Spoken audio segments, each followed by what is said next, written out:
है। बिल्कुल मुफ्ती साहब, रोज़े की नीयत कैसे की जाए?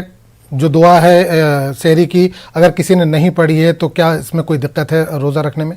जी, बिस्मिल्लाहिर्रहमानिर्रहीम। अगर कोई रोजे की नीयत नहीं करता है तो फिर ऐसी सूरत में क्या होगा और रोजे की नीयत क्या है? तो जब सहर में सहरी से फारिग हो जाएं तो अभी वक्त बाकी होना चाहिए, थोड़ा पहले ही फारिग हो जाएं, अच्छे तरीके से कुल्ली कर लें, दांतों में कोई चीज़ अटकी हुई हो तो साफ कर लें, इसके बाद रोजे की नीयत कर लें। नवैतु अन असूमा गदन लिल्लाहि तआला मिन सौमी रमज़ान।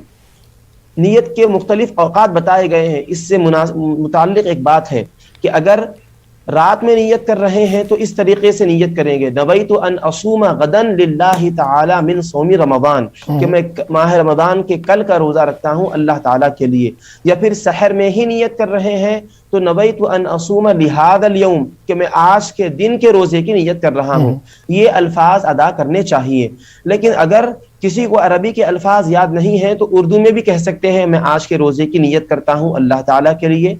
या रात में कर रहे हैं तो मैं कल का रोज़ा रखूंगा इंशाअल्लाह ताला अल्लाह ताला के लिए। लेकिन अगर कोई नीयत करना ही भूल गए तो कोई बात नहीं है, जुबान से अगर अदा नहीं भी किए हैं तो दिल में तो नीयत है, दिल की नीयत काफ़ी रहेगी।